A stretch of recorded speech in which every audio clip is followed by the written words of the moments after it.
Hi everyone, welcome back to our channel. Cauliflower pepper fry easy ప్రాసెస్లో ఎలా prepare చేయాలో చూద్దాం. దానికోసం నేను ఇక్కడ ఒక కాలీఫ్లవర్ని తీసుకొని వాటిని ఇలా ముక్కలుగా కట్ చేసుకోవాలి. స్టవ్ పైన బౌల్లో వాటర్ వేసుకొని 1 స్పూన్ సాల్ట్, 1 స్పూన్ పసుపు వేసుకోవాలి. కట్ చేసుకున్న కాలీఫ్లవర్ ముక్కలను కూడా వేసుకొని వీటిని 80% వరకు బాయిల్ చేయాలి.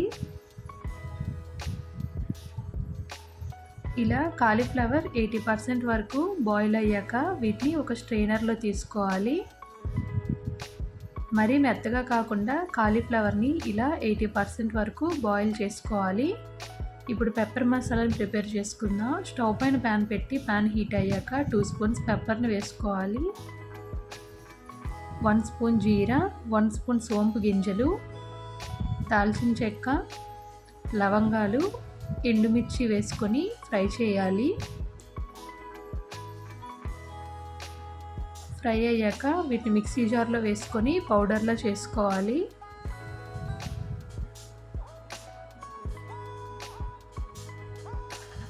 ఇలా పెప్పర్ పౌడర్ని ప్రిపేర్ చేసుకోవాలి.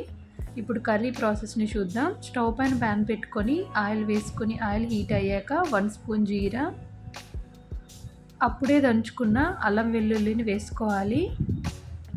ఇలా అప్పుడే ఫ్రెష్గా దంచుకొని వేసుకోవడం వల్ల మంచి అరోమా ఉంటుంది. వీటిని ఫ్రై చేసుకొని పచ్చిమిర్చి, ఆనియన్స్ వేసుకోవాలి.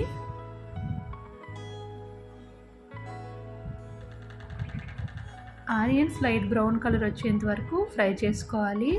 కరివేపాకును కూడా వేసుకొని ఫ్రై అయ్యాక కట్ చేసుకున్న టమాటోస్ని వేసుకోవాలి. టమాటోస్ని సాఫ్ట్గా అయ్యేంత వరకు కుక్ చేసుకోవాలి. 1 స్పూన్ సాల్ట్, 1 స్పూన్ పసుపు వేసుకొని టమాటోస్ని ఫ్రై చేసుకోవాలి. ఇలా టమాటోస్ ఫ్రై అయ్యాక బాయిల్ చేసుకున్న కాలీఫ్లవర్ని వేసుకోవాలి.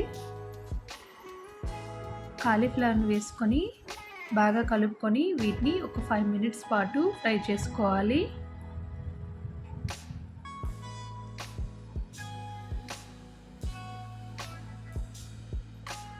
ఇలా కాలీఫ్లవర్ ఫ్రై అయ్యాక ప్రిపేర్ చేసుకున్న పెప్పర్ మసాలాని వేసుకోవాలి.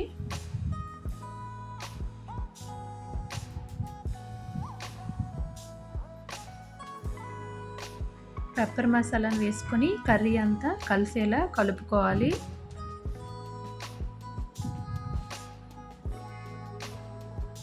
ఇలా వీటిని ఒక 2 మినిట్స్ పాటు ఫ్రై చేసుకోవాలి.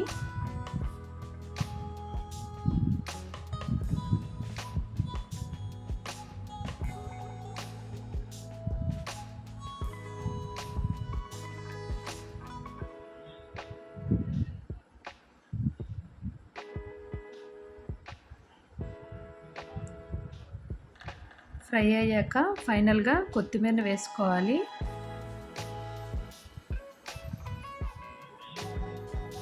స్పైసీగా కాలీఫ్లవర్ పెప్పర్ ఫ్రై రెడీ అయింది.